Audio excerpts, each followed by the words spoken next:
Hello everyone, my name is Zeba Naaz and welcome back to my channel commerce edu club. आज मैं आपको बताऊंगी business finance के importance क्या होते हैं, उसके ऑब्जेक्टिव्स क्या होते हैं, बिजनेस फाइनेंस क्या होता है, उसके नेचर क्या होते हैं और बिजनेस को फाइनेंस की ज़रूरत क्यों होती है। ये मैं आपको प्रीवियस वीडियोस में एक्सप्लेन कर चुकी हूँ। अगर आप लोगों ने नहीं देखा है तो लिंक डिस्क्रिप्शन में है। तो बिना टाइम वेस्ट किए आगे बढ़ते हैं। उससे पहले थोड़ा रिकॉल कर लेते हैं कि बिजनेस फाइनेंस क्या होता है। तो business finance is all about management of fund, planning of fund, acquisition of fund, then utilising of fund and after that distribution of profit. तो ये होता है बिजनेस फाइनेंस, जो कि स्टार्ट होता है कि फंड को कहाँ से एक्वायर करना है, कहाँ से लेना है, किस सोर्स से लेना है, उसका यूटिलाइजेशन कहाँ होगा, कहाँ उसको स्पेंड करना है, उसके बाद जो प्रॉफिट अर्न करेंगे उसको क्या करना है, उसको डिस्ट्रीब्यूट करना है या फिर उसको रखना है। ये सारा जो मैनेजमेंट होता है उसी को हम लोग बिजनेस फाइनेंस कहते हैं। ठीक है। तो बिजनेस फाइनेंस का जो पहला इंपॉर्टेंस है वो ये है कि it helps business cycle to run smoothly, that is from production to distribution of goods. ये बिजनेस साइकिल को ना हेल्प करता है स्मूथली रन करने में। बिजनेस साइकिल स्टार्ट होता है रॉ मटेरियल से, जब वो फिनिश गुड्स में कन्वर्ट होता है, फिनिश गुड्स से वो डिस्ट्रीब्यूशन टेक होता है, फाइनल कस्टमर के पास जब आता है, तो वो पूरा बिजनेस साइकिल होता है। अगर फाइनेंस की कमी आएगी तो वो पॉसिबल नहीं हो पाएगा, इसलिए फाइनेंस जो क्या होता है वो स्मूथ रनिंग में बिजनेस साइकिल के हेल्प करता है। नेक्स्ट पॉइंट है मेरा, the firm can install the latest plant and machinery. जब फंड्स का मैनेजमेंट होगा, जब फाइनेंस प्रॉपर होगा, तो क्या होगा, प्लांट एंड मशीनरी भी इजीली इंस्टॉल हो सकेगा। ठीक है। Third point will be no shortage of raw material other things. Raw materials हो गए या फिर अदर थिंग्स, जैसे आप लोग मैकेनिकल पार्ट्स, स्पेयर पार्ट्स जो होते हैं, किसी भी चीज़ की शॉर्टेज नहीं होगी अगर फंड प्रॉपर होगा, ऑप्टिमम वे में बिजनेस के पास फंड्स होगा। फोर्थ पॉइंट है, we can have an advantage of business opportunities, it can buy raw materials in bulk at economical rates. ठीक है। तो जो फर्म्स है ना, उसको ये बिजनेस अपॉर्चुनिटीज़ का एडवांटेज भी मिलेगा। वो कैसे मिलेगा, क्योंकि वो रॉ मटेरियल्स जो हैं वो उसको बल्क रेट में, ठीक है, वो इकट्ठा जो झुंड में कहते हैं ना, हैवी गुच्छे में वो जमा खरीद सकते हैं at economical rate, cheap rate पे। ठीक है। फिफ्थ पॉइंट इसका है कि it can pay to its creditors in time and enhance its market reputation. अपने क्रेडिटर्स को टाइम पे कर देंगे, जिससे क्या होगा, मार्केट का रेपुटेशन इंक्रीज होगा। एक्चुअली में होता ये है कि जब कंपनी किसी क्रेडिटर से लोन लेती है और वो टाइम पे उसको नहीं चुका पाती, तो एक गुडविल जो उसका है ना वो ख़राब हो जाता है। गुडविल क्या होता है, रेपुटेशन जो होता है, जो पास्ट परफॉर्मेंस के बेस पे जो रेपुटेशन बना होता है वो बर्बाद हो जाता है, जिसकी वजह से जो नेक्स्ट क्रेडिटर से वो लोन अगर मांगेंगे तो वो जो क्रेडिटर होगा वो कंपनी को लोन देने से मना भी कर सकता है। पर जब टाइम टू टाइम वो क्रेडिटर्स को पेमेंट करेंगे तो उससे क्या होगा, रेपुटेशन और अच्छा होगा, उसको कहीं से भी लोन लेने में कोई प्रॉब्लम नहीं आएगी। ठीक है। सिक्स पॉइंट कहता है, the firm can carry out the renovation work such as installation of computers in the office. Firm जो है, अगर उसके पास प्रॉपर फाइनेंस होगा, प्रॉपर मैनेजमेंट ऑफ फंड होगा, तो क्या होगा, जो रिनोवेशन वर्क होगा, कंप्यूटर का इंस्टॉलेशन करना हुआ या फिर कोई भी अदर फिक्सचर्स, फर्नीचर्स कुछ भी लगाना होगा, तो मैनेजमेंट की वजह से वो उसमें प्रॉब्लम नहीं होगा। ये उसका इंपॉर्टेंस है। Seventh point and last point, last but not least, the firm can promote sales. अगर फर्म के पास प्रॉपर फाइनेंस होगा तो वो सेल्स को प्रमोट करेगी, क्योंकि एडवर्टीजमेंट जो होता है ना उसमें बहुत हैवी अमाउंट लगता है। उसको किसी भी प्रोडक्ट का एडवर्टीजमेंट करने के लिए इन्वेस्टमेंट ज़्यादा करना होता है। अगर मैनेजमेंट अगर प्रॉपर होगा फंड का, तो वो भी इजीली हो पाएगा। इसके अलावा अगर आप फिर भी अगर एग्जाम में ब्लैंक हो जाते हैं कि इंपॉर्टेंस ऑफ बिजनेस फाइनेंस है, इंपॉर्टेंस ऑफ फाइनेंशियल मैनेजमेंट क्या लिखना है, तो आप आंख बंद करके अपने आप को एक ऑनर समझिए कंपनी का, और आप जो कर सकते हो, आपके पास फाइनेंस हो तो आप वो लिख सकते हैं। अब हम लोग देखेंगे ऑब्जेक्टिव्स ऑफ फाइनेंशियल मैनेजमेंट। तो फाइनेंशियल मैनेजमेंट के ऑब्जेक्टिव्स क्या होते हैं? Profit maximisation, wealth maximisation, proper mobilisation, increase efficiency, maintaining proper cash flow, reduce the cost of capital, creating reserves. ठीक है। अब हम लोग इसको एक एक करके डील करेंगे, ये होता क्या है। तो पहला है मेरा profit maximisation. Profit maximisation means profit maximisation is the main objective of financial management. Financial management या फाइनेंशियल मैनेजर का जो मेजर ऑब्जेक्टिव होता है यही होता है कि प्रॉफिट को मैक्सिमाइज करना, यानी ज़्यादा से ज़्यादा करना। तो financial manager tries to achieve optimal profit in the short term and long term course of business.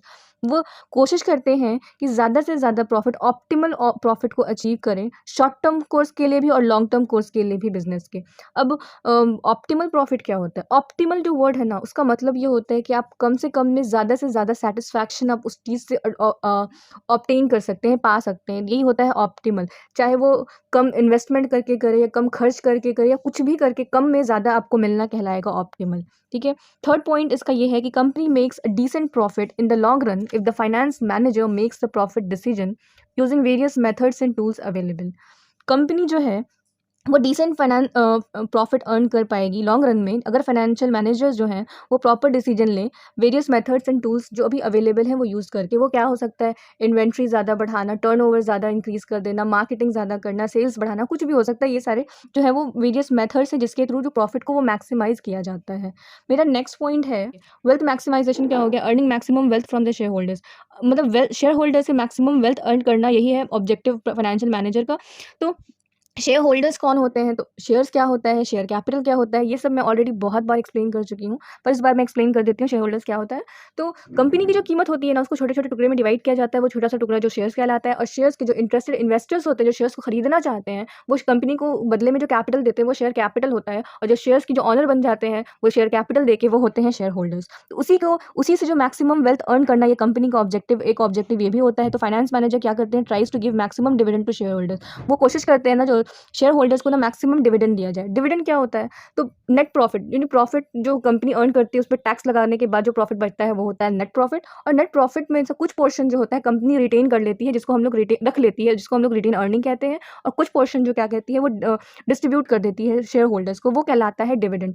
तो वो कोशिश ये करती है कि मैक्सिमम डिविडेंड दे शेयर होल्डर्स को। अब मैक्सिमम डिविडेंड देने पर कंपनी को क्या प्रॉफिट होगा, वो तो लॉस में आएगी। तो ऐसा नहीं होता, उसको प्रॉफिट अर्न ऐसे करती है कि उससे क्या होता है कि कंपनी का रेपुटेशन बढ़ जाता है कि ये कंपनी जो है वो रेगुलर डिविडेंड पे कर रही है और हाई अमाउंट में डिविडेंड पे कर रही है। उससे क्या होगा कि जो अदर इन्वेस्टर्स होंगे वो अट्रैक्ट होंगे, उसका फायदा ये होता है, वो लॉन्ग रन के लिए बेनिफिशियल होता है। तो dividend declaration and pay out policy are decided by the financial management. ये फाइनेंशियल मैनेजर द्वारा डिसाइड किया जाता है कि डिविडेंड कितना रखना है, कितना पे करना है, किस प्रोपोर्शन में पे करना है।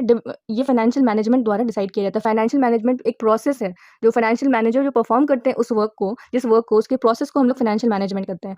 प्रॉपर मोबिलाइजेशन मेरा थर्ड पॉइंट है। प्रॉपर मोबिलाइजेशन क्या होता है कि it means utilising effectively the source of finance, यानी जो सोर्सेज ऑफ फाइनेंस है उसको इफेक्टिवली यूटिलाइज करना, ये होता है प्रॉफिट मोबिलाइजेशन, प्रॉफिट का मूवमेंट, प्रॉपर मूवमेंट। ठीक है, the finance manager can manage various sources of funds such as shares, debenture. After estimating the financial requirement the finance manager must decide about the sources of finance. ठीक है, इसका ये मतलब होता है कि जो फाइनेंस मैनेजर होते हैं वो मैनेज करते हैं हर जगह डिफरेंट डिफरेंट सोर्सेज से, शेयर्स से, डिबेंचर्स से। शेयर्स और डिबेंचर्स, शेयर्स तो मैं अभी बताइए। डिबेंचर्स क्या होता है, डिबेंचर्स ना एक तरीका रिटर्न एक्नॉलेजमेंट होता है कंपनी के द्वारा, जो वो अपना सील लगाती है नीचे, जिसमें ये लिखा होता है कि मैंने इस इंडिविजुअल से, इस ऑर्गेनाइजेशन से इतना अमाउंट का लोन लिया है जिसको मैं फ्यूचर में पे करूंगा। ठीक है, तो उसी के उसको डिबेंचर कहते हैं। तो इन दोनों और भी अदर सोर्सेज होते हैं जिससे जिससे वो देखती है कि कहाँ से उसको बेटर प्रॉफिट मिल रहा है, कहाँ से उसको ऑप्टिमम प्रॉफिट वो अर्न कर पाएगी, कहाँ से उसको लेना चाहिए। इन सब का जो फाइनेंस मैनेजर का डिसीजन लेते हैं। फोर्थ पॉइंट है मेरा इंक्रीजेस इफिशियंसी। इफिशियंसी का मतलब क्या हो गया कि लेस टाइम में लेस वेस्टेज के साथ किसी को काम करना, वो होता है इफिशियंसी। तो इंक्रीज इफिशियंसी भी एक ऑब्जेक्टिव होता है फाइनेंशियल मैनेजर का। तो financial management try to increase the efficiency of all the sections of the company. जो फाइनेंशियल जो मैनेजर है वो कोशिश करते हैं कि जो different sections of the company है वो सबकी इफिशियंसी को बढ़ाएं। Different sections of the company क्या हो गए, डिफरेंट डिपार्टमेंट्स, जैसे सेल्स डिपार्टमेंट, मार्केटिंग डिपार्टमेंट, और भी बहुत सारे department, finance department, accounting department, बहुत सारे डिपार्टमेंट होता है। तो उन सबको अगर प्रॉपर एलोकेशन करेंगे फाइनेंस का, तो उसमें क्या होगा कि उससे इंक्रीज आएगा, उसकी इफिशियंसी बढ़ेगी। ये कहता है कि proper distribution of finance to all department increases the efficiency of entire organisation. अब मेरा फिफ्थ पॉइंट है क्रिएटिंग रिजर्व्स। रिजर्व्स क्या होता है, तो कुछ जो अमाउंट हम लोग सेव करके रखते हैं, जो या कंपनी सेव करके रखती है, वो उसका रिजर्व होता है। तो क्रिएटिंग रिजर्व्स भी एक ऑब्जेक्टिव होता है फाइनेंशियल मैनेजमेंट का। वो क्यों होता है, तो the higher the reserve the better will be for the company to overcome uncertainty. अगर कंपनी के पास ज़्यादा पैसा होगा, तो अगर बाई द चांस खुदा ना खास्ता वहाँ पे अगर लॉस होता है, तो वो क्या कर सकती है, तो वो उसको ओवरकम कर सकती है, उसके पास इतना फंड है।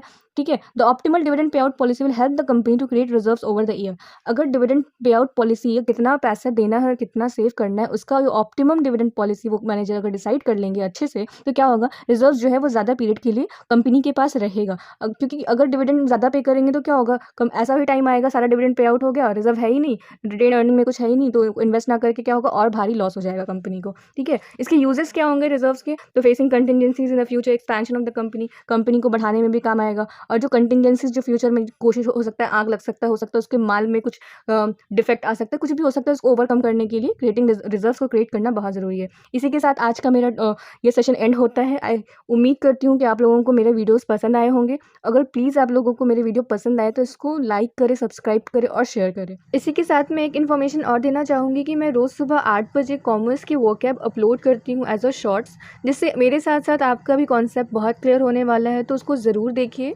And thanks for watching.